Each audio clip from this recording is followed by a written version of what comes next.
예, 시청자 여러분, 주말 어떻게 보내셨습니까? 이번 주말도 굉장히 일들이 많았습니다. 일단은 이재명 대통령이 이해운 전 의원의 이 기획예산처 장관 지명을 철회했습니다.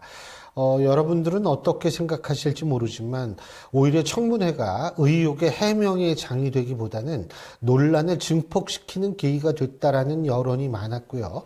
아무래도 청와대도 그런 여론을 받아들여서 지명을 철회한 것 같습니다.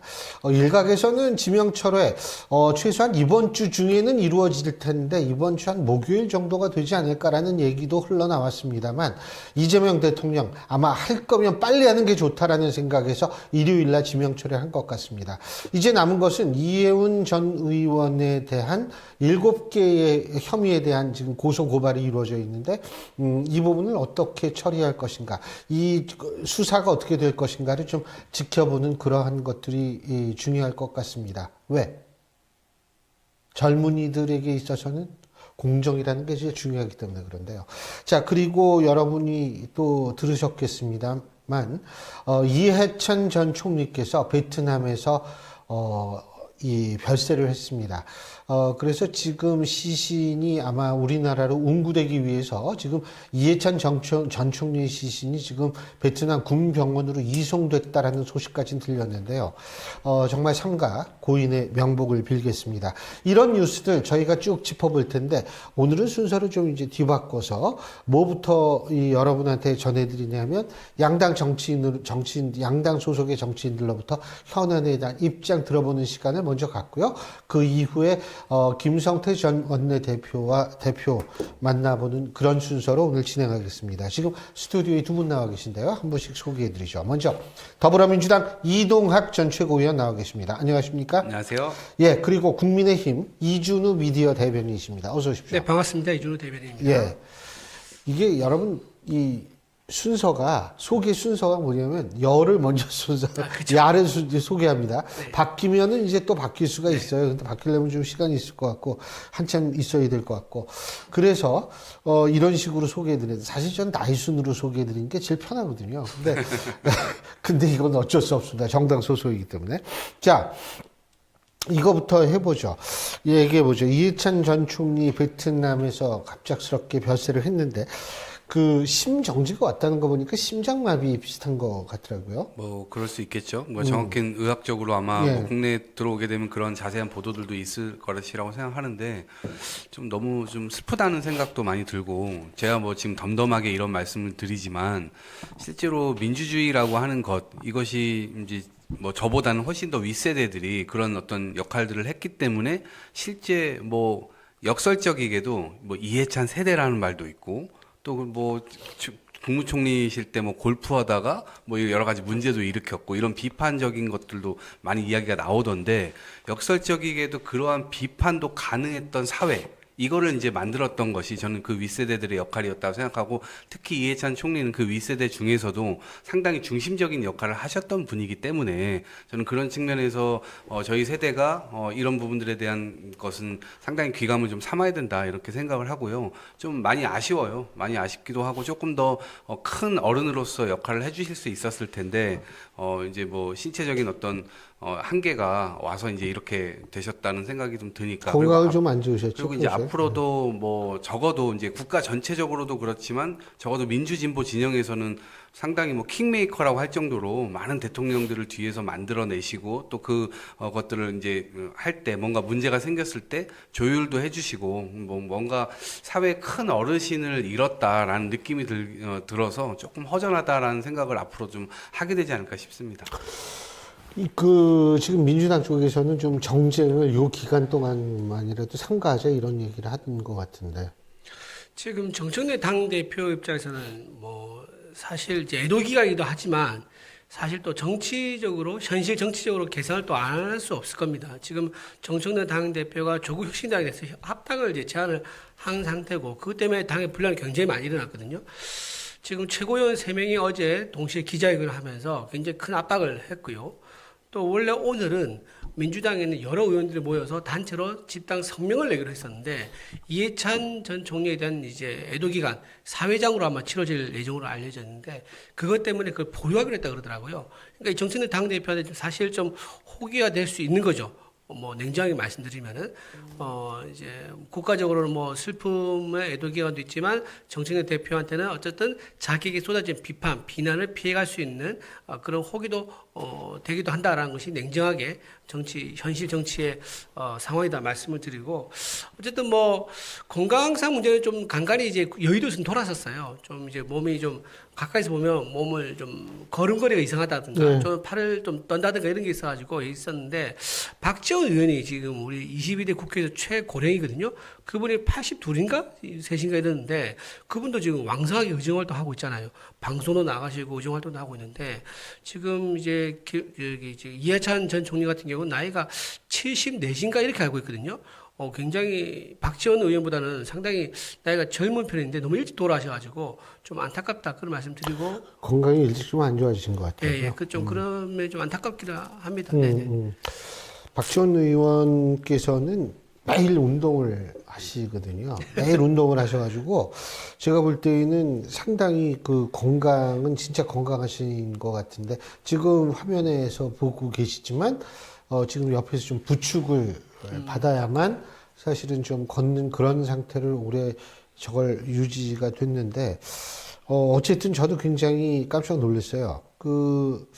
이게 사회장으로 아마 그걸 치르는 모양인데 김근태 고문께서도 사회장이었고 그리고 이희호 여사의 장례도 사회장이었었다 그러더라고요. 이희호 여사, 김대중 전 대통령의 영부인 되시는 분이죠. 사회장으로 한다라는 것들 그러니까 사회장으로 하면은 이게 국가장이면은 이게 뭐 좀 적어지만 사회장은 그거보다 좀 한 단계 그렇죠. 예. 미친 거죠? 네, 그러니까 행안부 장관이 그런 것들을 좀 판단해서 뭐 진행을 좀 해볼 수가 있는데 처음에 국가장 이야기가 나오다가 아무래도 대한민국이 굉장히 엄혹했던 시절에 독재에 대해서 투쟁을 했고 그리고 민주주의를 열어낸 데 있어서의 어떤 산 증인 같은 그런 역할을 또 하셨고 또 국가적으로는 총리도 하셨고 장관도 하셨기 때문에 처음에 국가장으로 하자 뭐 이런 이야기들이 좀 있었던 것 같은데 그럼에도 불구하고 이제 사회장으로 해서 실제로 이제 5일 동안 좀 애도 기간을 갖고 고인을 기리는 시간을 아마 내일부터 내일 아마 이제 그 시신이 운구가 되면 내일부터 아마 장례 절차가 이제 진행이 될 것 같아요. 그러면 요번 주 내내 아마 그런 일들이 좀 진행될 것 같은데 그래도 사회적으로도 좀 저는 기릴 것은 좀 기리고 앞으로 후세대들이 또 어떻게 좀 고인의 뜻을 좀 이어나가야 될지 그런 부분들도 아마 정당 차원에서도 그렇고 상당히 많은 곳들에서 그런 논의가 좀 있을 것이라고 좀 생각을 합니다. 자, 어쨌든 삼가 고인의 명복을 빌겠고요. 민주당하고 조국혁신당 합당할 것 같으세요? 합당될 것 같으세요? 저는 쉽지 않을 거라고 봅니다. 지금 정진의 당대표가 던지긴 했는데 그거를 현실적으로 희망이세요? 아니면 진짜?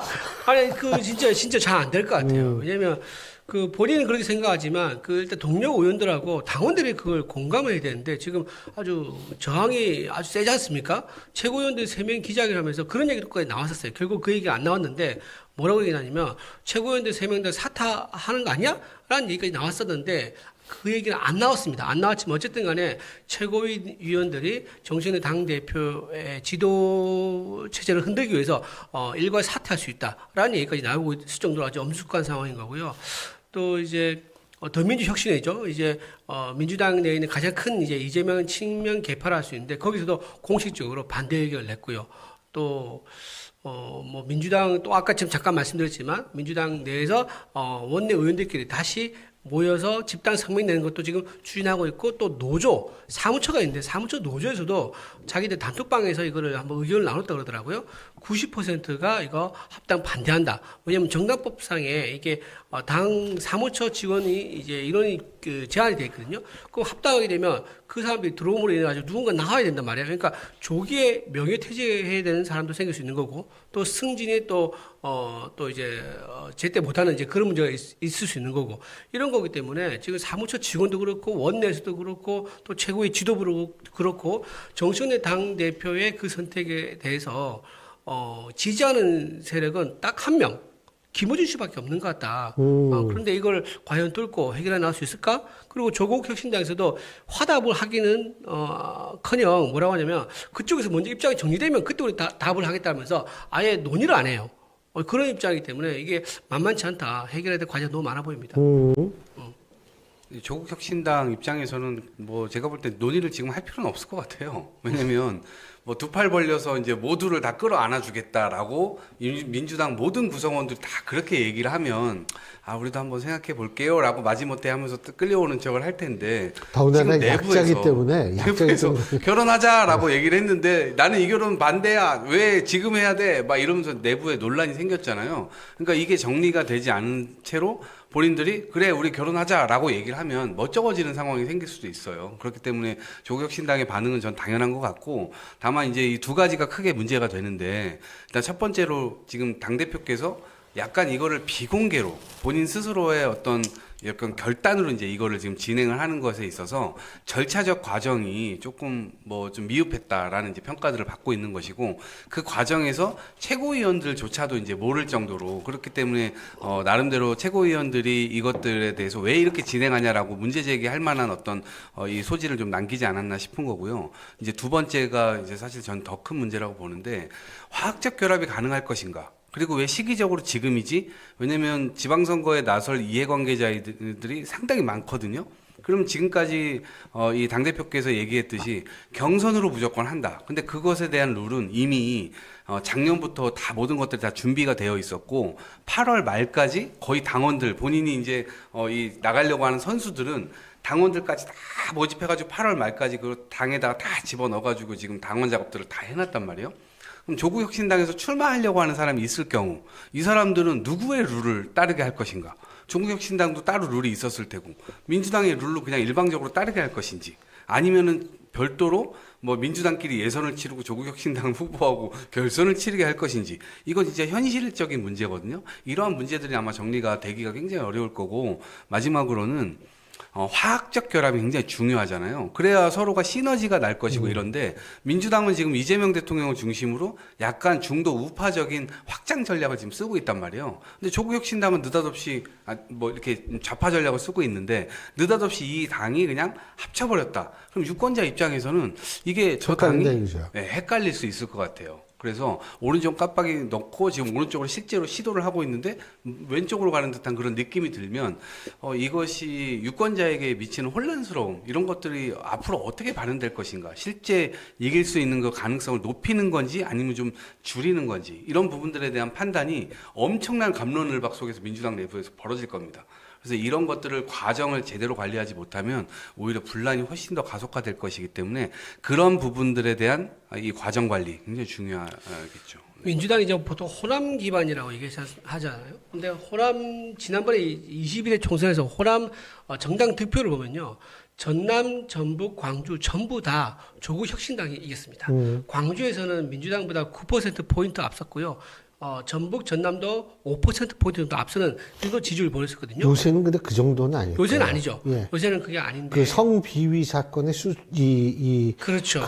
제대로 접근하는 부분에서 그렇죠. 그 호남 표가 많이 날아간 거예요. 그렇죠. 그런 이제 보통 평가를 많이 받고 있는데 어쨌든 그런 상황이기 때문에 민주당에서 지금 이번 지방선거 나오시는 분들은 조국 혁신당 합치되게 굉장히 좀 신경 쓰일 거예요. 왜냐하면 자기는 이번 지방선거에 목숨을 걸고 자기 재산과 에너지를 쏟아가지고 선거운동을 지금 하면서 바닥을 다지고 있을 거란 말이에요.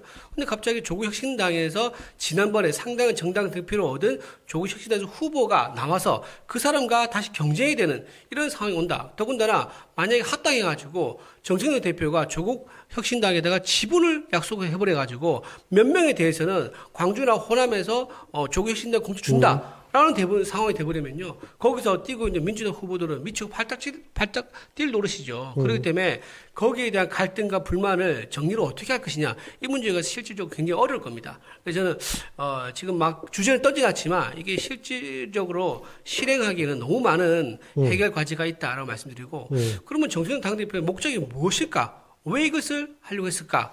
본인의 정치 계산이죠. 뭐냐? 친문 세력을 안아가지고 포섭 또는 흡수 이렇게 표현해야 될 것 같은데 친문 세력을 포섭해서 결국은 이번에 당대표 연임, 올해 8월이죠. 8월 당대표 연임하는 거. 이거를 지금 계산하고 있는 거 아니겠는가. 지금 혼자 다이다이 떠가지고, 죄송합니다. 혼자 이제, 근데 이해가 확 돼요. 홀로 맞서서. 그래가지고, 그죠. 홀로 맞서서 이재명 이제, 지지자들과 표 대결 한다 그러면 본인이 조금 불안한 상황 같아요. 그래서 친문 세력을 이제 업고 그 세력과 힘을 합쳐가지고 김어준과 함께 그렇게 해서 친명 세력과 붙는다 그러면 당대표 가능하겠다라는 계산을 하고 있는 거고 그렇게 된다 그러면 총선에서 공천 줘가지고 확실한 대선 주자로 자리를 매김할 수 있는 그 첫 단추라고 생각하기 때문에 1인 1표제와 지금 조국혁신당과의 합당을 자기는 정치의 승부수로 던진 게 아니겠는가 생각합니다. 이것과 관련된 얘기인데 정청래 대표가 뭐 사전에 청와대에 교감이 있었다는 식으로 얘기를 하니까 청와대가 발끈해가지고 그거 아니다라고 얘기를 했는데 아니 저도 사실 굉장히 위험한 발언 이게 뭐냐면 뭐 당무 개입이 될 수도 있는 거고 그렇죠. 정치 개입이 될 수도 있고 아니 왜 그렇게 얘기를 했을까 이게 너무 당황해서 그랬나 정청래 대표가요? 그러니까 모르겠어요. 그러니까 이게 반발이 자기가 본인이 생각했던 것보다 훨씬 더 크니까 그거를 뭐 어떻게 하려고 했었던 저간의 생각이 있었는지는 모르겠습니다만은 어쨌거나 좀 그 해명은 좀 부적절해 보이죠. 실제로 그랬다 하더라도 그거를 대놓고 이제 대통령과 어떤 교감이 있었다는 여당 대표가 하면 그런 건 안 되는 거죠. 그리고 이제 본인 스스로가 어찌됐건 이거를 결단을 했다라고 이제 표현을 했으니까 실제 이 결단을 어떻게 밀고 갈지에 대한 본인의 프로그램이 이제 있어야 되는 거잖아요. 근데 그것이 저는 뭐 당대표로서는 충분히 결단할 수 있고 또 던질 수 있는 것이라 봅니다. 그러면 이제 이 과정에서 설득해가는 그 과정 속에서 본인 리더십이 훨씬 더 강해질 수도 있고 실제로 이제 이걸 잘 못하게 되면 약화될 수도 있는 거잖아요. 그러니까 어찌 보면 정치적인 승부수를 던지신 건데 적어도 그 설득을 어떻게 할지에 대한 프로그램은 저는 있다고 이제 생각을 하고요. 그 과정에서 이제 하시면 될 텐데 문제는 지금 어찌됐건 어제 이제 사무총장께서 기자회견을 해가지고 이것과 관련돼서 지분 나누기 우리 없다. 그리고 앞으로 협의 과정에서 여러 가지 지금 논의되고 있는 문제점들 뭐 이런 것들은 다 논의할 것이고 그 논의를 잘 정리해가지고 그 과정 속에서 당원들의 이야기도 들을 것이고 이제 그런 것들을 다 정리하는 기자회견을 하셨거든요. 근데 지분 나누기 없다 딱 이렇게 해버리니까 실제로 이제 혁신당에서는 상당히 그런 고민들이 좀 있을 겁니다. 왜냐하면 어쨌든 작은 당이 큰 정당이랑 합쳐질 때는 본인들이 화학적 결합이 굉장히 어렵다는 것도 알고 있을 겁니다. 그리고 그러면은 적어도 지분이 9대1 혹은 8대2 뭐 최소한 어쨌든 지금 준비하고 있는 사람들의 어떤 활로가 열려야 될 텐데 그것이 다 막혀버리게 되는 상황이라면 도대체 왜 합치지? 그럼 오히려 조국 대표의 이 미래를 위해서 나머지 분들이 다 희생을 해야 되는 건가? 이런 물음이 있을 거예요. 그러면 이제 그거는 바톤은 조국혁신당으로 또 넘어갈 수도 있습니다. 그 안에서의 분란이 또 해결이 돼야 됩니다. 그래서 이것은 제가 볼 때 어제 조승래 사무총장께서 2달 정도의 과정을 가지고 3월 달까지 길게 보고 이걸 진행한다라고 얘기를 했는데 이 과정 자체가 좀 굉장히 지난할 가능성이 있다. 그래서 이 설득할 수 있는 이 뭐 모멘텀을 좀 잘 만들지 않으면 실제로 이번 이 선거를 앞두고 이 합당하는 것은 대단히 어려울 수도 있다 이런 생각이 좀 듭니다.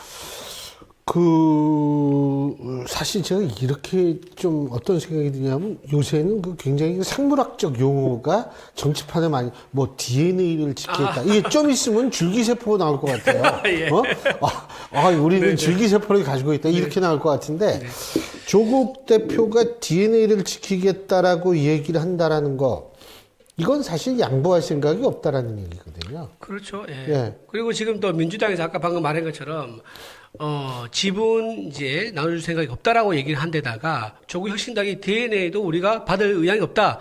뭐 이렇게 사실 봐야 되는 거 아니겠습니까? 지분 나눠줄 의향이 없다는 것은. 그러면 조국 혁신당 입장에서는 갈 이유가 아무것도 없는 거죠.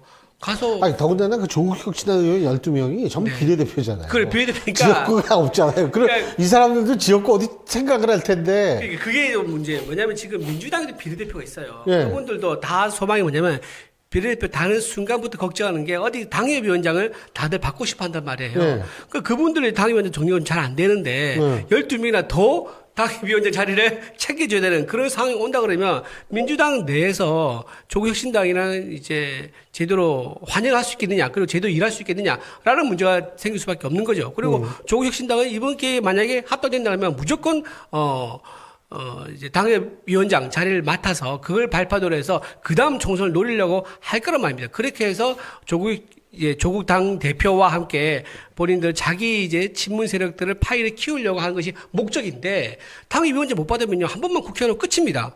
그럼 그 사람들은 이제 전부 다 안개 속에 사라져 버리는 거죠. 그러니까 그런 문제가 있기 때문에 이것을 수용 못하는 구조라 그러면 조국혁신당으로 그래서 차라리 그대로 남아가지고 뭐 되든 안 되든 자각을 위해서 최선을 다하고 민주당 이중대라는 비판을 끊기 위해서 더 선명하게 민주당과 싸우는 그런 야당의 모습으로 거듭나야 되는 그런 이제 상황이 될 수도 있는 거죠.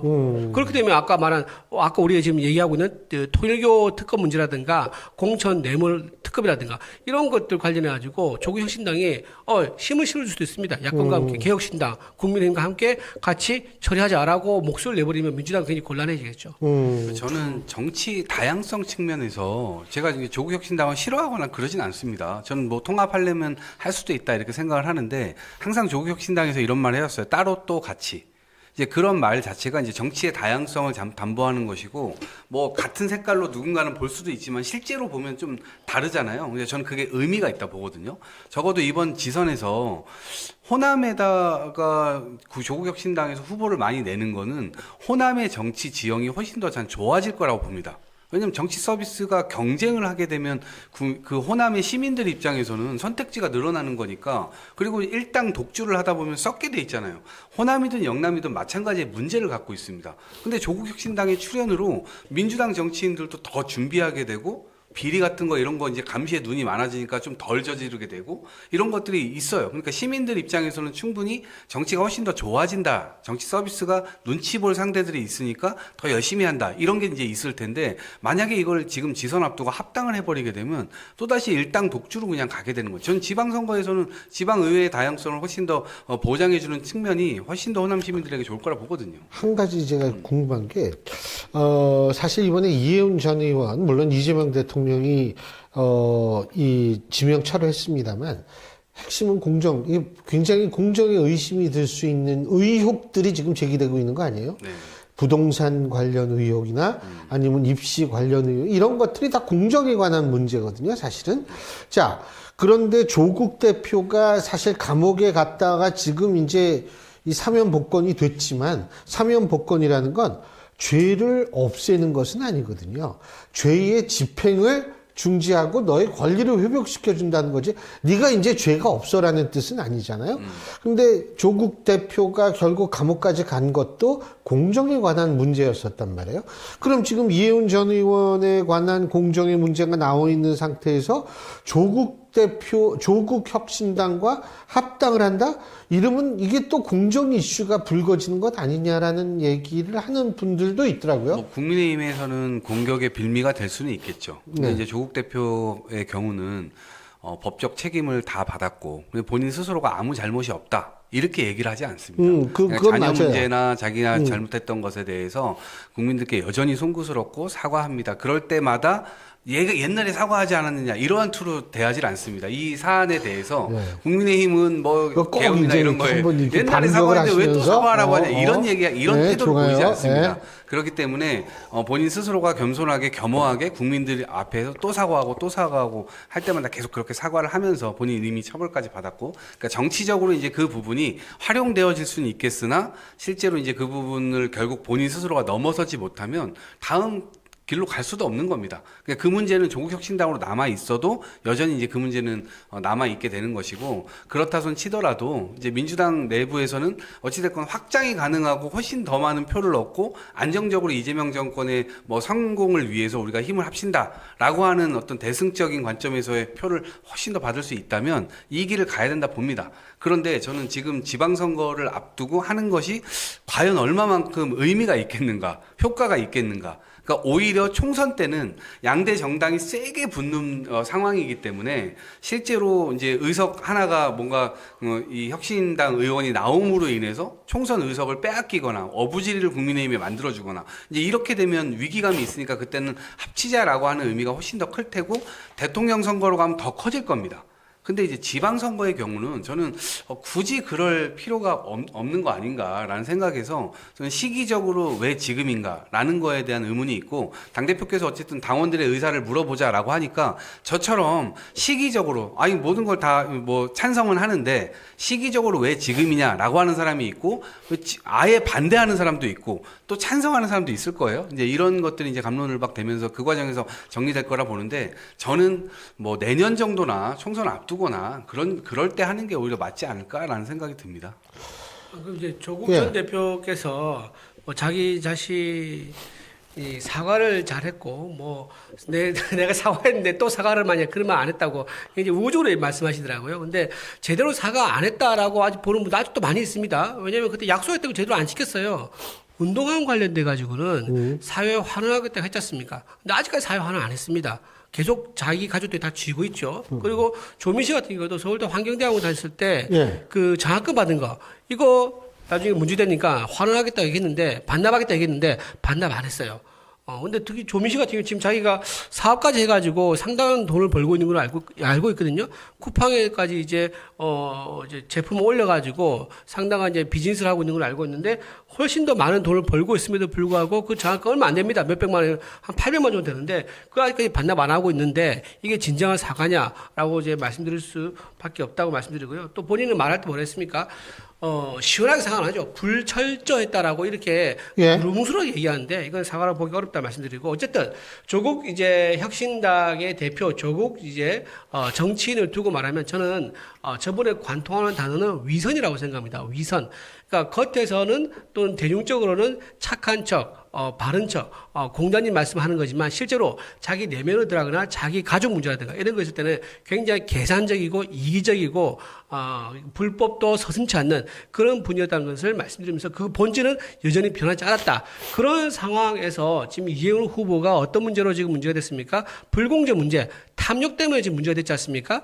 그런데 다시 이제 조국 혁신당과 합치면서 이해운 후보를 상기시키는 그런 불공정한 대표 인사가 당 대표가 있는 그런 당과 합치는 게 국민들에게 좋은 시그널을 줄 수 있을까? 아까 제가 잠깐 말씀드렸지만 정청래 대표 입장에서는 급하니까 마음이 급하니까 친문 세력과 손잡아가지고 당대표 연임하는 그 계산만 하고 있는 거고요. 전체적으로 길게 본다 그러면 민주당 어떤 전체 지지율에는 딱히 좋은 영향을 주지 않을 것이다. 저는 그렇게 보입니다. 참고로 지금 그 조국 대표 일가가 소유한 그 웅동학원이요. 지금 경남교육청에서 그쪽에서 얘기하는 사회환원 이행 절차를 검증을 하고 있다라는 뉴스가 있습니다. 그러니까 뭐 진짜 어떤 방식으로 하는지 하기는 할 모양인데 그 사회환원이 어떤 의미인지는 저도 모르기 때문에 일단은 이제 그런 뉴스가 있다라는, 왜냐면 내가 지금 기억이 있거든요. 벌써 하나? 그래가지고 행동이 참 빠르구나 그런 생각을 해가지고서 제가 그랬는데, 그 또 한 가지 이제 조국 혁신당 합당 문제, 이거는 좀 지켜봐야 되겠죠. 근데 또 다른 적이 있었는 게, 이 장동혁 대표의 단식 현장에 박근혜 전 대통령이 직접 방문을 했어요. 이걸 두고서 여러 가지 의미를 막 얘기를 하더라고요. 그러니까 뭐 예를 들자면, 이제 장동혁 대표가 보수의 적통으로 인정을 받았다, 막 이런 얘기를 하는데, 어떻게 보셨어요?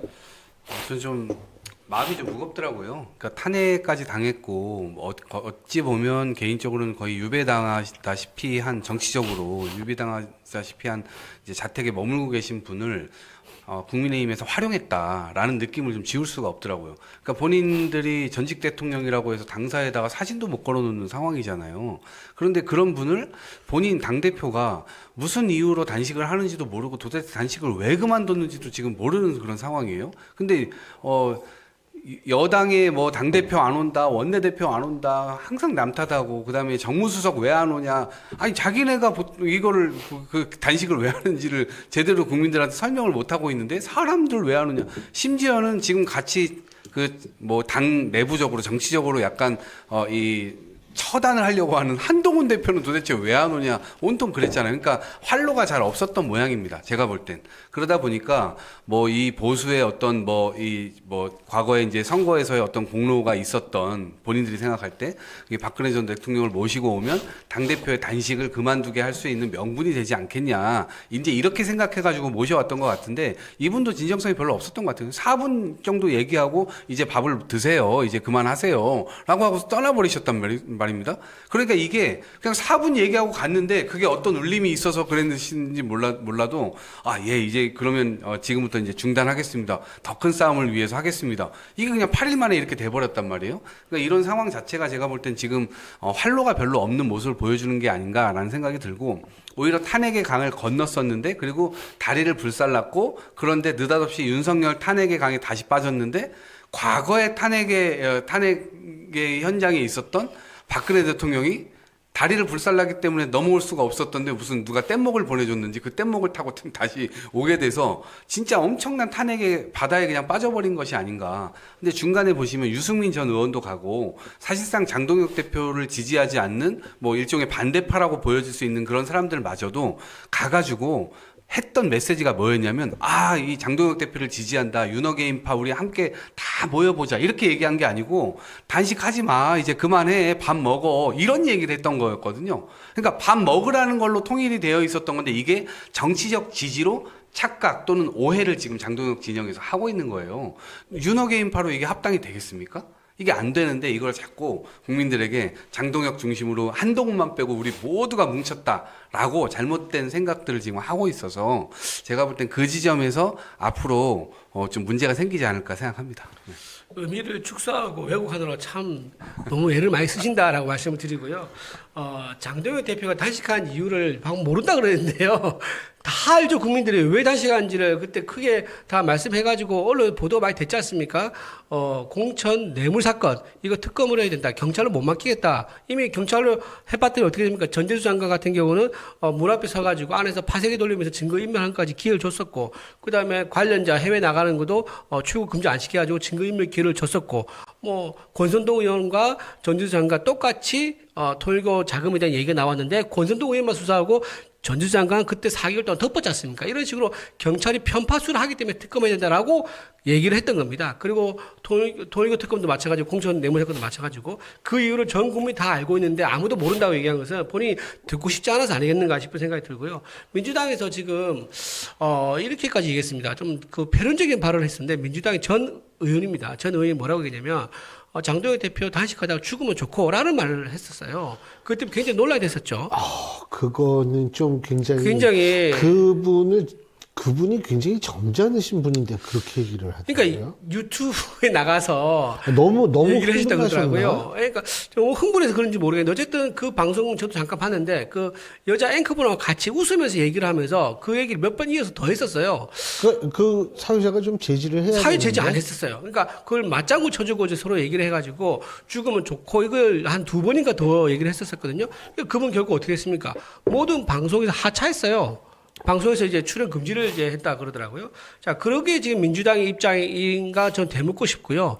그리고 그날 장동혁 대표가 단식을 중단할 수밖에 없었던 이유가 심정지가 올 수 있다는 의료진의 판단이 있었기 때문에요. 근데 지금 단식을 왜 그만뒀냐 이렇게 얘기하는데요. 정말 심정지 와가지고 그럼 누가 한 명이 돌아가시면 그걸 바라는 겁니까? 민주당에서는? 그러지는 않겠죠. 그래서 목숨이 경각에 있는 그런 상황에서는 어쩔 수 없이 단식을 중단할 수밖에 없던 상황이었고 때마침 박근혜 전 대통령이 우리 국민의힘 의원들이 전부 다 단식을 중단을 요청했지만 그 뜻을 따르지 않는다. 완강히 거부한다고 하니까 그럼 내라도 가서 올라가서 얘기하겠다라고 해서 올라오게 된 겁니다. 그 타이밍이 공교롭게 심정지라는 위험성이 있었던 상황, 그리고 박근혜 전 대통령이 나라도 가서 만류해야겠다라는 그 상황이 맞아떨어진 건데, 그걸 두고 뭐 출구 전례가 없었기 때문에 박근혜 전 대통령이 올라왔다는 등 그런 식으로 얘기하고 왜곡한 것은 잘못됐다라고 말씀을 드리고요. 한동훈 전 대표 잠깐 말씀드리면, 한동훈 그거 물어보려고 그랬어요. 예, 좋습니다. 뭘 물어보려 하셨죠? 한동훈 전 예, 대표 예. 이제 뭐 좀 있으면 뭐 어쨌든 최고위원회에서 결정을 내릴 거 아니에요. 오늘 장동혁 대표 퇴원까지 했으니까. 그렇죠. 오늘 퇴원하시죠. 예. 오늘 퇴원하고 이제 내일부터는 이제 통원 치료를 한다 그러더라고요. 그래서 식사를 일단 못 한대요.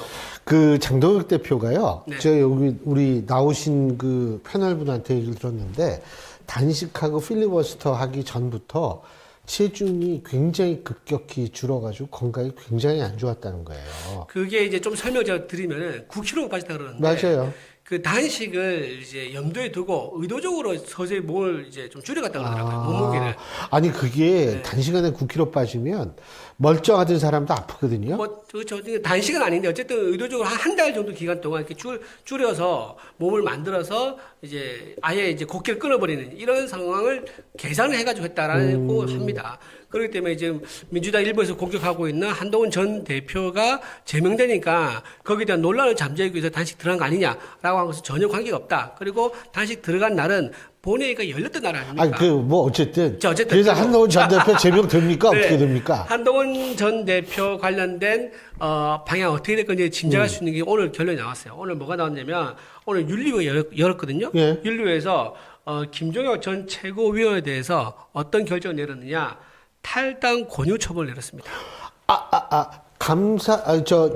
윤리위에서. 거기에서 당원권 당원권 정지 정지 2년이었잖아요. 2년보다 근데 그거보다 더 높은 높은 거예요. 맞아요. 지금 요새는 다 그러네. 당원 12년 구형 때렸는데 23년 선고를 내리고 거기도 그러네. 근데 예. 당원 당규상 이제 제일 높은 게 제명이고요. 그 밑에 있는 게 탈당 권유, 그 밑이 당원권 정지. 이건 최대 3년까지고요. 그 밑이 경고. 이렇게 총 4단계라고 구분되는데 제명 바로 밑에 탈당 권유니까 굉장히 센 거죠. 그렇죠. 근데 왜 그랬을까요?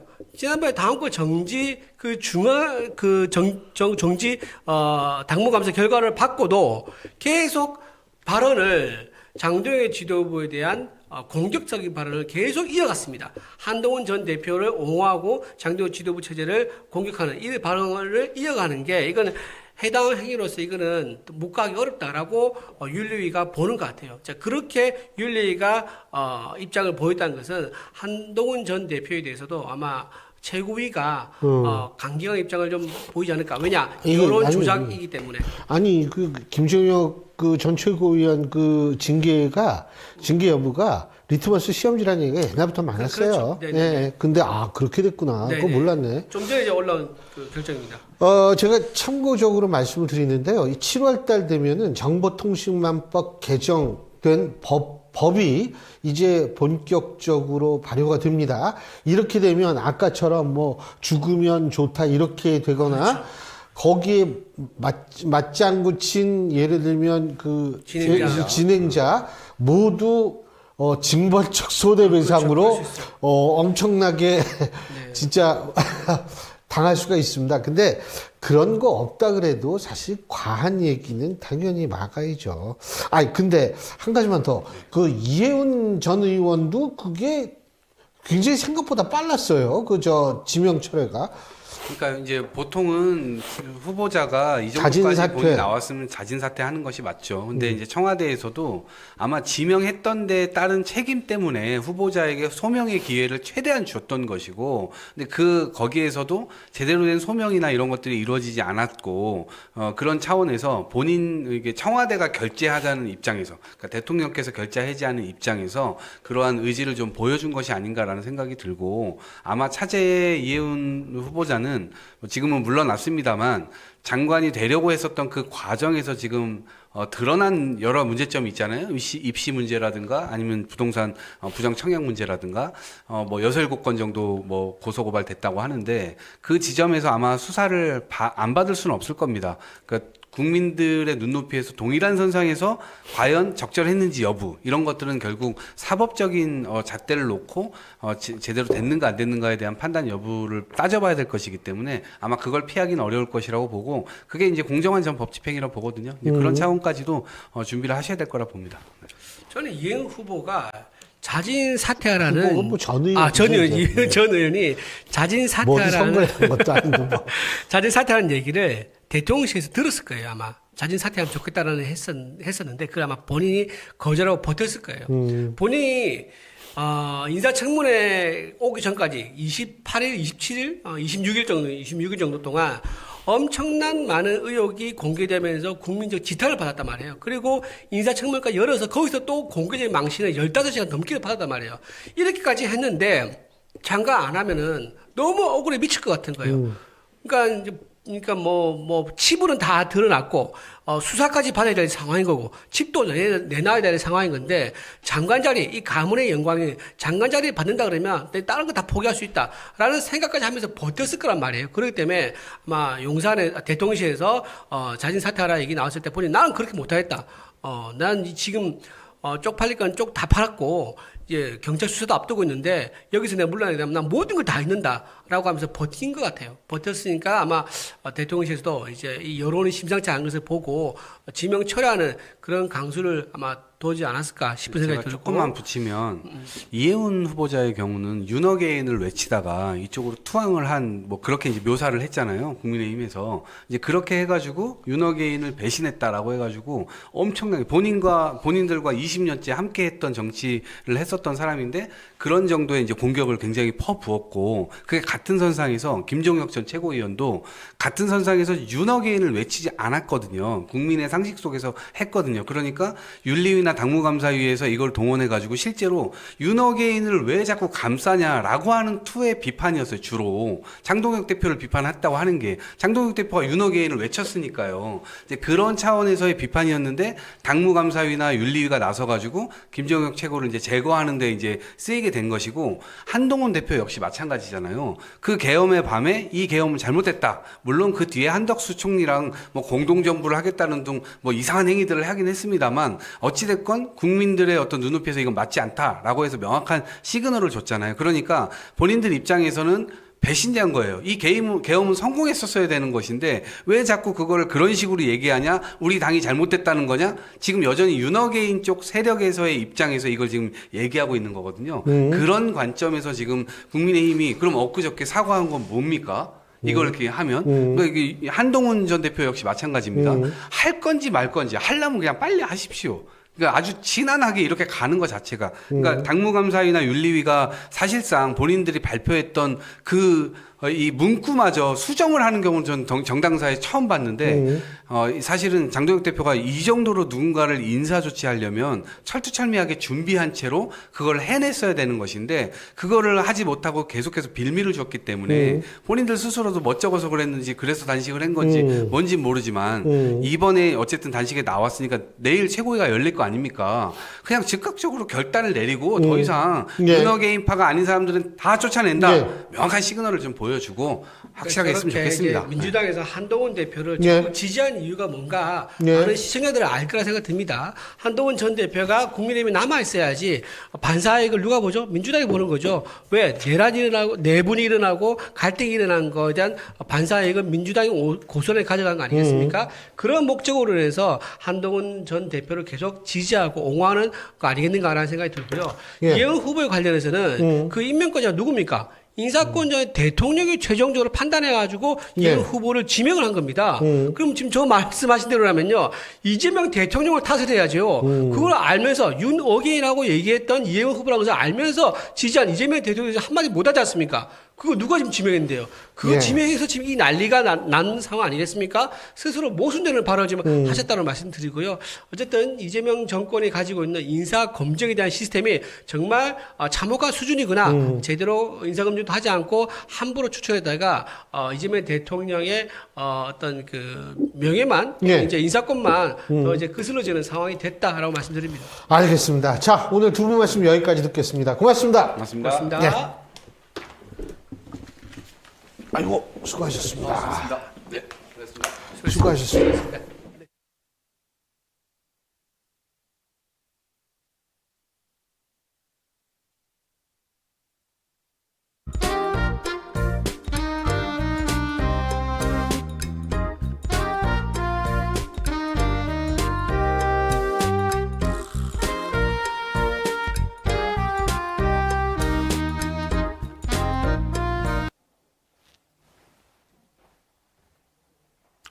예, 앞서 예고해드린 대로 오늘 1부와 2부가 좀 바뀌었죠. 국민의힘 김성태 전 원내대표 전화 연결해서 지금 불거지고 있는 각종 현안에 대한 입장 들어보는 시간 갖겠습니다. 김 대표님 나와 계시죠? 예, 안녕하세요. 김성태입니다. 예, 안녕하십니까. 예. 이해운 전 의원 결국 지명 철회가 돼서 낙마를 했는데 예상하셨습니까? 뭐, 대한민국 국민들이면 웬만하면 다 예상한 일 아니겠습니까? 예. 그러니까 예상하셨다라는 건데요. 김 대표님은 사실은 이해운 전 의원과 뭐 여러 가지 의정 활동 같은 정당에서 그거 많이 하셨잖아요. 그죠? 그렇습니다. 제가 뭐, 2017년 박근혜 대통령 탄핵 이후에 반기문 당시 유엔 사무총장을 새 집에서 우리 보수진영의 후보로 만들려고 할 때, 네. 그때 뭐 같이 뜻도 같이 해가지고, 바른정당에 합류한 그런 뭐, 과거의 그 전력도 있고, 이제, 이 장관 내정자가 되기 전에 공교롭게 한 2달 전에 뭐, 밥 한 그릇 하자 그래서 저랑 같이 식사도 했어요. 그런데 이제 그때만 하더라도 보수 진영의 위기, 그리고 자신이 여러 가지 뭐 정치적으로 참 어려운 생각을 많이 하고 있구나. 그런 정도 알았는데, 하여튼 뭐, 이재명 대통령은 중도 실용주의적 정부를 구상하고 탕평 인사로 이렇게 이해운 내정자를 뭐, 인사 동용했다 그러지만, 결론은, 이해운 후보자 입장에서는 소탐대실한 거죠. 그 2달 전에 만나셨다고 하는데 그때 뭐 정치를 그만두겠다 이런 얘기는 안 했어요? 왜냐하면 그런 이야기는 전혀 없었어요. 전혀 없고. 아니, 본인이 청문회에서 뭐 정치 그만두려고 결심을 하고 뭐 집도 사고 뭐 이랬다는 식으로 얘기를 한 거 제 기억으로는. 그죠? 제가 그때 듣기로는 전혀 그런 고민은 없었어요. 그냥 지금 보수 진영에 정치를 많이 걱정하고 우려 섞인 그런 목소리를 많이 들었던 것 같아요. 그렇군요. 예. 지금 사실 김 대표님 보실 때 뭐 워낙 많은 의혹이 제기가 된 건 사실인데 그 중에서 제일 좀 문제가 된다라고 생각하는 그 부분은 어떤 부분이세요? 아무래도 이 장관 고위공직자가 되려면 3가지. 그러니까, 자신의 주거 문제, 위장전입 문제라든지 또, 그러니까 부동산, 백력, 자녀 교육 문제. 이런 3가지 걸리면 다들 낙마의 큰 근거가 되잖아요. 네. 근데 공교롭게 이해운 내정자 같은 그 3가지가 거의 다 해당이 돼버렸는데, 국민 정서 감정적으로는 제가 볼 때는 그 반포에, 그러니까 자신의 자제를 위장 미용까지 시키면서까지 그걸 이제 청약 당첨된 사실, 이 부분에 대해서 국민 정서는 제일 안 좋았던 것 같아요. 뭐 하여간 참. 그리고 이제 또 한 가지는 장동혁 대표가 단식을 끝냈습니다. 근데 예. 지금 언론에서 많이 비교가 되는 것이 뭐냐면 우리 김성태 대표님이 예전에 단식 끝에 드루킹 특검을 관철시켰던 것, 때 당시 상황과 지금의 어떤 장동혁 대표의 단식 종료 이런 걸 자꾸 비교하는 것 같은데 당사자로서 어떤 생각을 갖고 계십니까? 그러니까 당시 2018년 드루킹 특검을 관철시킬 때 그때 정치 상황, 그때도 뭐 자유한국당 시절입니다만 박근혜 대통령 탄핵 이후에 문재인 정권 들어서고 1년 차에 이루어진 뭐 그 특검 단식 투쟁이었습니다.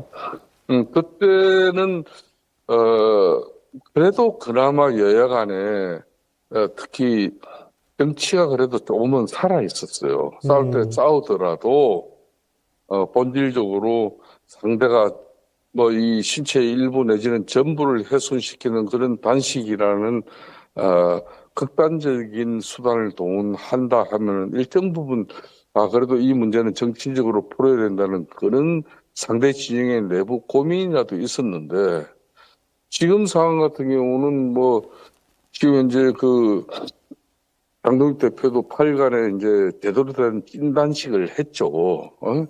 찐단식을 하면서 민주당 방식으로는 저 8일 정도 가지고 최소한 15일 20일은 넘어야지. 그런 민주당 방식의 이제 단식이라고 저는 보는 건데 그런 측면에서 그랬는지 모르지만은 민주당 입장에서 집권 세력으로서 이 극한 수단인 이 단식이라는 걸 보면 정치적으로 일정 부분 그래도 동정 내지는 그래도 이 문제를 갖다 극한 상황까지 하지 않는 그런 측면에서 정치적 시도가 전혀 없었던 부분이 너무나 안타까운 문제예요. 그게 이제 저하고 지금 이제 장동익 대표의 단식에 이제 차이가 있는 건데, 근데 이 상황 더 극한 이제 투쟁 방식의 양상만 전개될 수밖에 없는 상황이거든요. 민주당 입장에서도 제1야당 대표가 아무리 목숨을 건 단식 투쟁 하더라도 무관심 내지는 해볼 거면 해봐라는 식으로 절대 권력에 그대로 취해 있다 그러면은 결국은 국민들이 지금 집권 세력에 대한 이런 분노나 울분 이런 게 생길 수밖에 없는 거죠. 그런 측면에서 이제 야당은 장동익 당대표의 이 단식을 통해서 비록 쌍특검은 여야간에 일정 부분 성과는 거두지 못했지만은 그래도 보수 진영이 지금 거대 이 절대 권력과 왜 제대로 싸워야 하는지 그 부분에 대해서 보수의 결집 효과는 분명히 거둔 거기 때문에 문제는 이제 이 보수 결집의 효과를 가지고 얼마나 이 보수 진영의 통합 리더십으로 이게 앞으로 이제 기결되어져서 6.3 지방선거까지 중도 무당층에게 소구력 있는 그런 제1야당이 될 건지 이게 이제 장동익 대표가 이제 단식을 마치고 이제 다시 현장에 복귀하면 제일 맞닥뜨릴 그런 문제죠. 예. 지금 대표님께서 민주당 방식의 단식이다 이렇게 표현하셨나요? 아니죠. 민주당만의 단식 방식으로는 지금 현재 보통 15일 자신들은 20일 넘게 한다 이렇게 생각하기 때문에 장동익 대표가 이제 8일 이 정도 심장이 쇼크가 올 정도로 상당히 위중한 그런 단식인데도 그 상대를 인정하지 않으려고 하는 그런 의도적인 무관심 그걸 민주당만의 단식이라고 제가 이야기한 거죠. 대표님이 며칠 하셨죠? 그때 드루킹 제가 9박 10일 한 것 같습니다. 9박 10일이요? 예. 근데 하여간 그때 이후에도 건강이 안 좋아서 고생 많이 하신 걸로 제가 알고 있는데.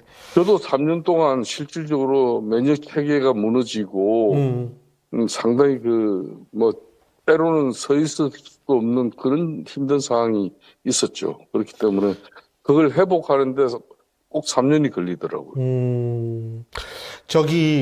대표님, 박근혜 전 대통령이 단식 현장을 방문한 거는 어떻게 평가하십니까? 물론 이제 제1야당 대표가 단식 규정을 하고 있지만은 심각한 건강상의 치명상을 또 입을 수도 있고 그로 인해 가지고 야당의 이제 투쟁 동력이 되려 어려워질 수도 있다는 그런 아마 박근혜 전 대통령의 판단이 있었던 것 같아요. 그렇기 때문에 2017년 박근혜 대통령이 국회에서 탄핵소추 의결됐지 않습니까? 예. 그렇기 때문에 일간에는 여의도 쳐다도 보지도 않는다 그랬는데 그 여의도를 넘어가지고 본인을 탄핵소추 의결한 국회 본회의장 앞 로텐더 홀까지 와서 단식을 적극적으로 만류했다는 것은 상당히 이례적인 일입니다. 그런 만큼 본인이 대구에서 이제 서울로 이렇게 상경할 때는 장동익 당대표의 단식을 어떤 행토로든지 반드시 이걸 끝내겠다는 그런 의지를 가지고 온 것 같아요. 그렇기 때문에 그렇게 정확한 또 단식 만류 요청을 답을 해달라 이렇게 장동익 대표의 또 적답도 구해가면서 단식을 끝낸 거 아니겠냐 그렇게 보는 건데 이걸 출구 전략으로 상당히 당 내적으로 당 주류에서 미리 준비한 거다 이렇게 이야기를 하는 많은 인식도 있는 것 같은데 박근혜 대통령을 그런 당 내적으로 이렇게 좀 역할을 좀 해달라 이런 정치적 부탁이 있다고 해서 그걸 쉽게 들어줄 일은 없거든요. 뭔가 박근혜 대통령 마음이 자신이 직접 움직였기 때문에 그 자리에 온 거는 틀림없는 거죠. 그 장동혁 대표가 박 전 대통령의 방문으로 인해서 보수의 적통을 인정받았다는 분석인데 동의하십니까? 분명히 그런 시각도 있죠. 아니, 당내 강성 지지층들 입장에서는 특히 그런 이제 인식을 확산시키고 있는 것도 틀림없는 사실입니다. 그래서 장동혁 대표가 나름대로 보수 진영의 적통을 인정받았다 이렇게 볼 수 있다는 거죠.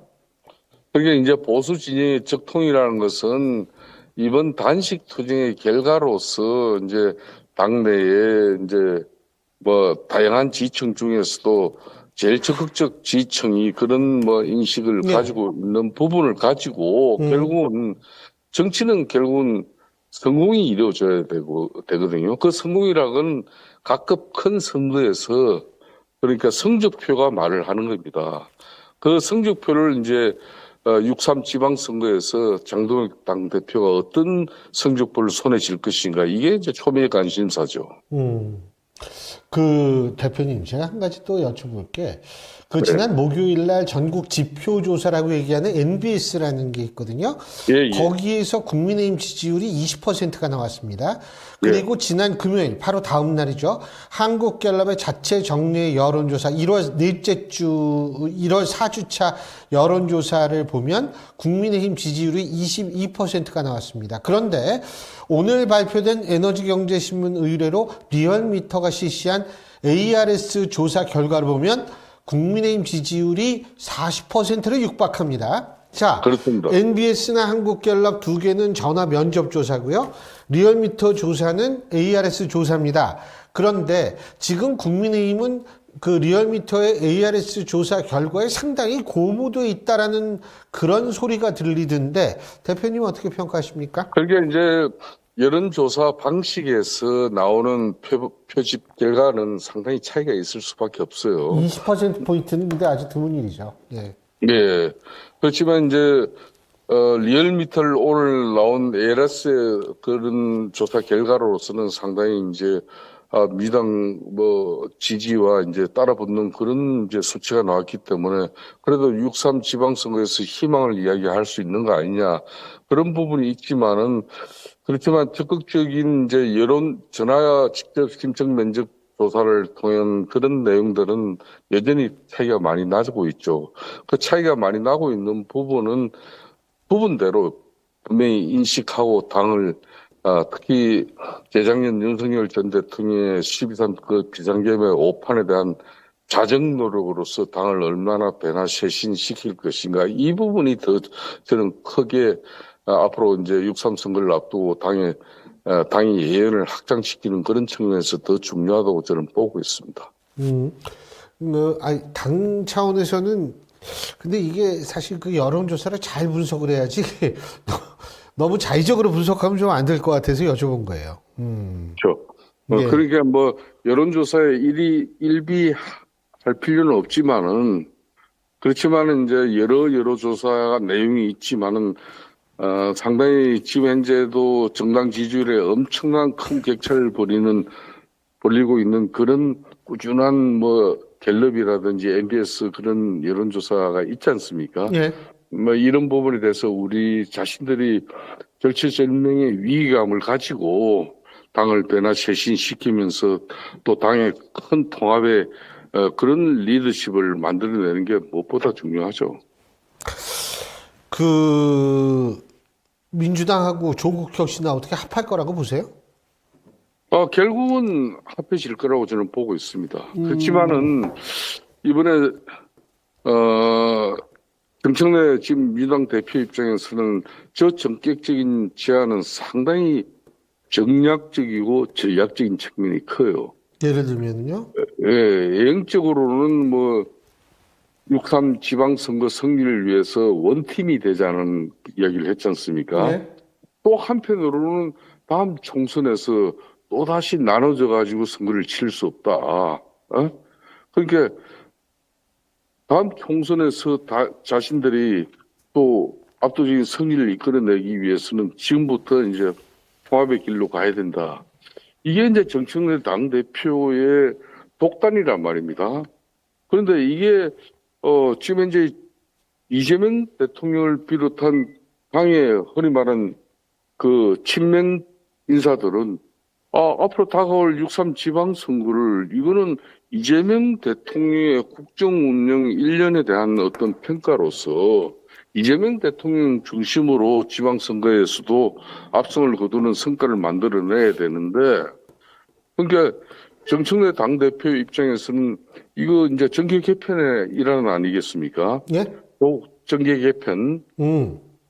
그러니까 조국 혁신당 조국 대표하고는 이해관계가 서로 맞아 떨어진 거고, 그런 측면에서 향후 이제 당권을 더욱더 공무히 하겠다는 분명히 정치적 목적을 가지고 있기 때문에 이 부분에 대해서 이제 앞으로 청와대 이재명 대통령이 앞으로 당정 관계를 어떻게 유지할 것인가, 이런 부분이 이제 상당히 관전 포인트가 되어 있는 건 틀림없죠.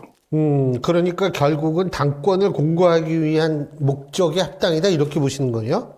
저는 그렇게 봅니다. 예. 그리고 결국 이렇게 되다 보면 친명, 이재명 대통령과 민주당의 갈등은 더 커질 수 있다, 이렇게 보시는 거군요? 저는 이 당정 관계가 집권 세력은 이 당청 간의 갈등으로 보통 기결되거든요. 우리 지형에도 이 두 번이 다 이제 이 당청 간의 갈등으로, 예? 결국은 대통령직을 또 버려야 하는 그런 참담함을 두 번씩이나 맞이했지 않습니까? 이게 이제 집권 세력으로서 당정 관계가 원만치 못하면은 당내적인 갈등은 더욱더 크게 이제 표출될 것이고, 예. 그게 이제 분열의 양상으로 이어지면서 상당히 국민적 공감이나 뭐 그런 호감도를 이제 상실케 되는 그런 당정 관계가 되는 거죠. 선거에 있어서 가지고 그 부분은 대단히 중요한 부분. 그래서 이제 당청 갈등으로 이번 그 정권도 당청 갈등으로 결국은 귀결될 것이다, 이렇게 보시는 거군요. 저는 그렇게 봅니다. 왜냐하면은 6.3 지방선거를 앞두고 이제 공천의 주도권을 지금 정청래 당대표가 확실하게 건립을 가지겠다는 거 아니겠습니까? 예. 그렇지만은 제가 아까 이야기했듯이 이재명 대통령 분명히 집권 1년도 안 돼서 뭐 1년 차죠. 1년 차에 치르는 이 선거를 당이 물론 주도하는 것은 맞지만은 그 주인공이 정청래 당 대표의 간판 가지고 집권당이 심판을 받겠다? 이거는 쉽게 동의가 되지 않을 겁니다. 알겠습니다. 오늘 또 바쁘신데 이렇게 인터뷰 해주셔서 고맙습니다. 감사합니다. 예, 수고하십시오. 예, 지금까지 국민의힘 김성태 전 원내대표였습니다. 자, 신율의 정치체크 오늘 순서는 여기서 모두 줄이고요. 전 내일 저녁 5시에 여러분 다시 찾아뵙겠습니다. 오늘 저녁 여러분 행복한 시간 보내시기 바라겠습니다. 전 내일 다시 찾아뵙죠. 고맙습니다.